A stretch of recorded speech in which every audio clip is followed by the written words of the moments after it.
ini kembali lagi soal karakter. Ini lebih penting nih pertanyaan Pak Ahok. Saya dulukan aja ini dari Yuli 0281. Pak Ahok, cerita dong bagaimana awal mula story dengan Bu Puput. Nah lo.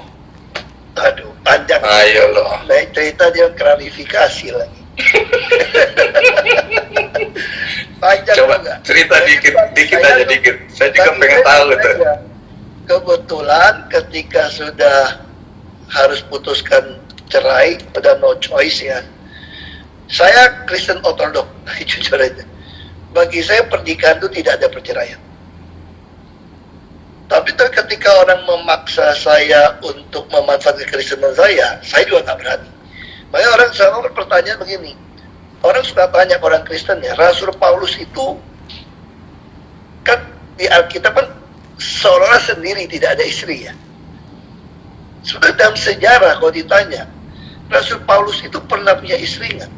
Pasti punya, karena dia Sanhedrin. Yahudi kalau dia di atas 30 tahun itu pasti nikah. Makanya tetap tafsiran kenapa Yesus meninggal 33,5 tahun, karena kalau tidak, dia sampai 40 dia pasti harus nikah. Jadi orang Yahudi itu ada kewajiban sebagai imam, sebagai pemimpin harus menikah.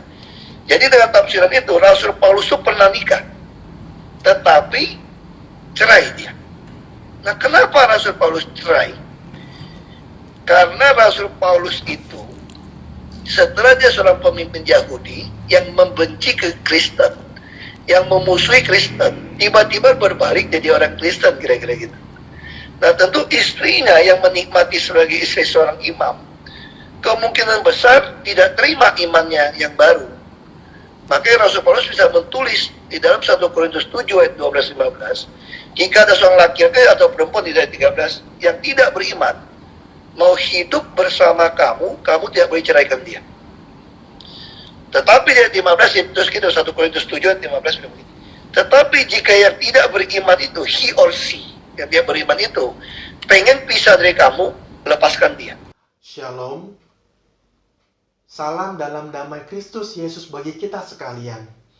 Jumpa kembali dengan saya Anton Siswanto. Hari ini saya ingin memberi tanggapan terhadap perkataan Bapak Ahok atau Bapak BTP mengenai kemungkinan Tuhan Yesus bisa menikah.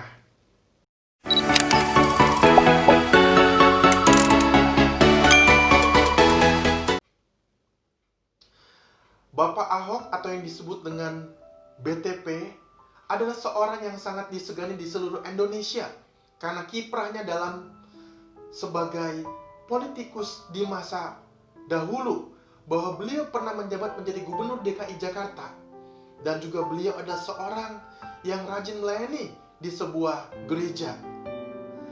Dia seorang yang mempunyai etos kerja yang sangat baik, tetapi beliau di dalam satu masa sejarah kehidupannya memutuskan bercerai dengan Ibu Veronica Tan dan menikah dengan Ibu Puput Nastiti Devi, dan kemudian menjadi seorang yang bekerja di Pertamina. Di dalam video tadi yang kita sudah saksikan bersama-sama, yaitu sebuah tayangan Insta Live dengan Bapak Andi F. Noya dari Kick Andy, dia membuat sebuah pernyataan, yaitu bagaimana Tuhan Yesus mungkin kalau hidup di atas 33,5 tahun, maka kemungkinan dia juga akan menikah. Dan dia juga berkata mengenai Rasul Paulus yang pernah menikah dan kemudian bercerai. Yang saya ingin tanggapi adalah yang pertama, kalimat mengenai Tuhan Yesus akan menikah jika hidup melewati usia 33,5 tahun.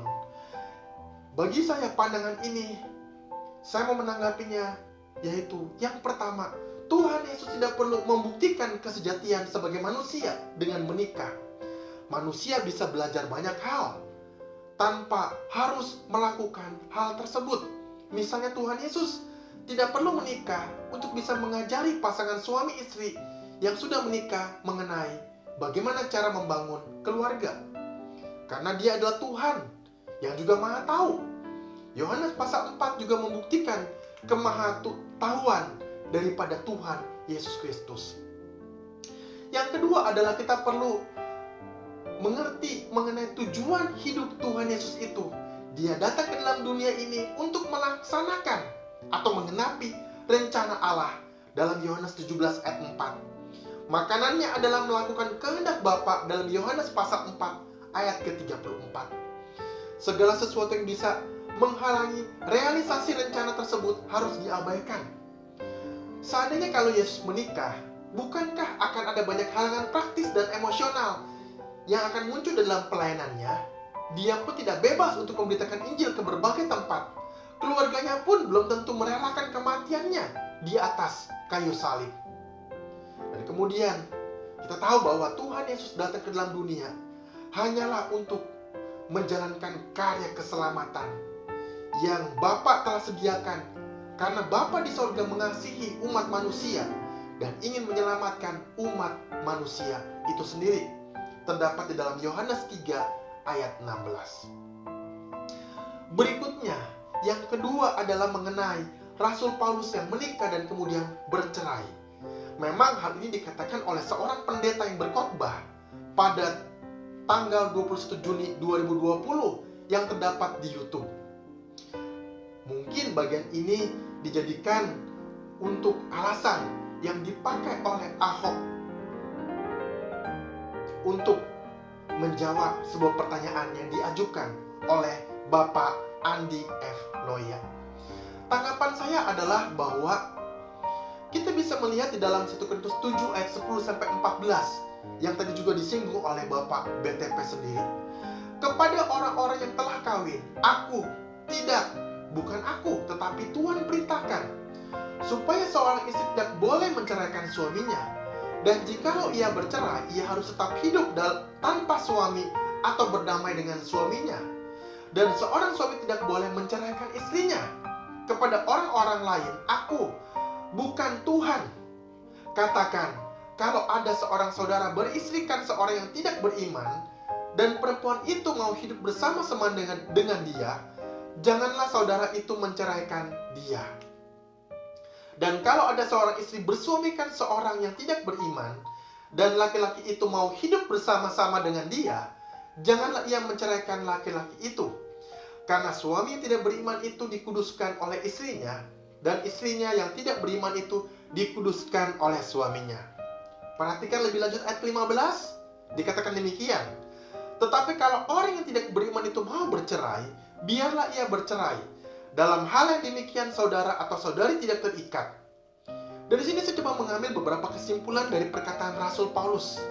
Yang pertama adalah Rasul Paulus yang dikatakan menikah, dia dikatakan adalah sebagai orang-orang Farisi, benar, dan golongan Sanhedrin. Dalam buku Cold Case Christianity karangan J. Warner Wallace dikatakan bahwa menurut bapak-bapak gereja mula-mula, para rasul itu menikah semuanya kecuali Rasul Yohanes yang pada waktu itu adalah rasul yang termuda yang tidak menikah. Dan bahkan Clement dari Alexandria juga mengatakan bahwa Petrus dan Filipus mempunyai anak. Dari perkataan ini ditafsirkan bahwa Paulus sudah menikah sebelum percaya kepada Tuhan Yesus, dan setelah dia pindah kepercayaan percaya kepada Tuhan Yesus, dia ditafsirkan bahwa istrinya menolak untuk percaya kepada kepercayaan Rasul Paulus kepada Tuhan Yesus dan memilih bercerai. Tetapi ini pun bukan kebenaran yang 100% dari Alkitab, karena Alkitab tidak mencatat hal sedemikian rupa. Bahkan Ulangan 29 mengatakan, hal-hal yang tersembunyi ialah bagi Tuhan Allah kita, tetapi hal-hal yang dinyatakan ialah bagi kita dan bagi anak-anak kita sampai selama-lamanya, supaya kita melakukan segala perkataan hukum Taurat ini. Dosen saya, Ibu Dorothy Aaron Marx, pernah berkata, apa yang dikatakan Alkitab percayai, tetapi yang tidak dikatakan oleh Alkitab jangan ditafsirkan. Yang kedua adalah Rasul Paulus di dalam 1 Korintus 7 menegaskan mengenai perkawinan di ayat ke-10 dan ke-11. Dikatakan bahwa istri tidak boleh menceraikan suaminya, dan suami tidak boleh menceraikan istrinya. Ini adalah sebuah penegasan dan tidak membuka ruang bagi perceraian. Tetapi poin ketiga, di dalam ayat 15 Paulus mengatakan, ada kemungkinan bahwa kamu pria misalnya beriman kepada Tuhan Yesus, tetapi istri atau pasanganmu tidak beriman. Maka Kalau yang tidak beriman itu minta cerai, ini bisa dilakukan. Nah, di sini kita bisa melihat bahwa karena orang bukan percaya, dia tidak terikat dengan hukum Kristen yang terdapat di dalam Alkitab. Maaf, bagi saya kalau ada seorang pria dan seorang wanita secara Kristen mereka menikah secara sah di gereja, diberkati oleh seorang pendeta, lalu kemudian dia memutuskan untuk bercerai, maka ini adalah sesuatu yang salah dengan ayat 15 yang Rasul Paulus maksudkan. Yang keempat, kalau kita menikah dengan pasangan tidak percaya, kemudian pasangan yang tidak percaya itu meminta kita bercerai, bagaimana kalau seperti ini? Tentu dari awal kita telah mengetahui ini adalah kesalahan orang yang bersangkutan tersebut. Alkitab berkata di dalam 2 Korintus 6 ayat 14, janganlah kamu merupakan pasangan yang tidak seimbang dengan orang-orang yang tidak percaya, sebab persamaan apakah terdapat antara kebenaran dan kedurhakaan? Atau bagaimanakah terang dapat bersatu dengan gelap? Jelas di sini, kalau kita sebagai orang percaya memilih menikah dengan orang yang tidak percaya, itu adalah kesalahan di awal yang kita lakukan. Dan ke depan, kalau orang yang tidak percaya tersebut minta cerai kepada kita yang adalah orang percaya, ini pun adalah kesalahan dan dosa yang kita lakukan kepada Tuhan itu sendiri.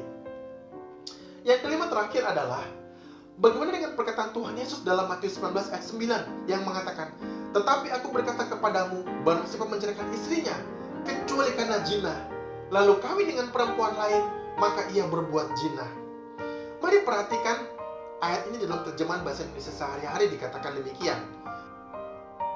Jadi dengarlah ini, siapa menceraikan istrinya padahal wanita itu tidak menyeleweng, kemudian kawin lagi dengan wanita yang lain, orang itu berzina. Maka bagi saya adalah bahwa orang yang menceraikan istrinya padahal istrinya tidak menyeleweng, itu adalah perzinahan. Tetapi kalau kita mencoba memakai ayat dalam terjemahan baru yang mengatakan bahwa kalau ada istri yang berzina dengan pria lain, lalu Tuhan Yesus juga mengatakan boleh menceraikan kalau karena zina.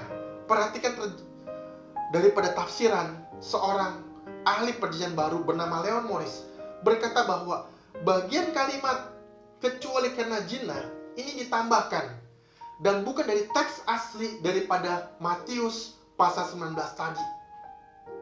Bahwa budaya pada waktu itu dijelaskan bahwa orang-orang Yahudi yang berzina, yaitu pasangan yang berzina, maka orang itu bisa menceraikan pasangan yang berzina tersebut. Bukan sekedar mengizinkan, tetapi diharuskan. Tetapi kalau kita melihat kembali di dalam Matius pasal 19 tadi, dikaitkan dengan kalimat yang sama dari Injil lainnya, yaitu Injil Markus pasal 10 ayat 1-12, yang merupakan, kita tahu bahwa Injil Markus adalah sebagai sumber atau sebagai Q sumber, dan bahwa Injil-Injil lain ditulis juga dari sumber Injil Markus. Tidak disebutkan oleh Markus. Dan Markus pasal 10 ayat 9 berkata, karena itu apa yang telah dipersatukan oleh Allah tidak boleh diceraikan oleh manusia. Ini sesuai dengan Matius pasal 19 ayat 6. Kalimat Yesus yang mengatakan, karena ketegaran hatimu lah, maka Musa mengizinkan kamu menceraikan istrimu. Matius 19 ayat 8. Kemudian ayat 9 dilanjutkan, tetapi sejak semula tidaklah demikian.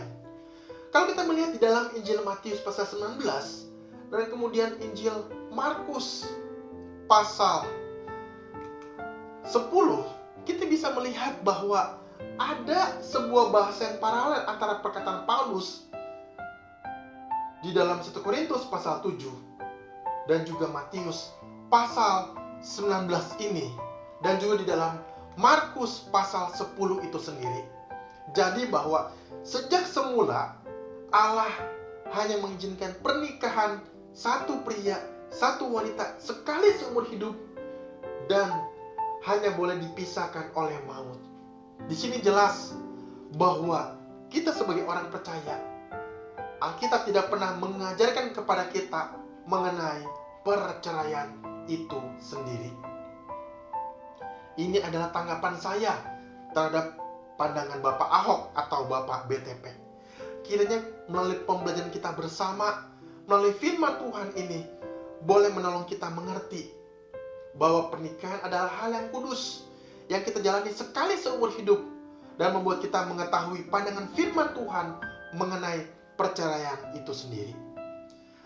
Kiranya kalau kita diberkati oleh video tayangan ini, kita boleh membagikan video ini kepada teman-teman dan saudara-saudara kita. Dan jangan lupa untuk berikan like, komen, dan subscribe untuk video ini. Terima kasih. Tuhan Yesus memberkati kita sekalian. Amin.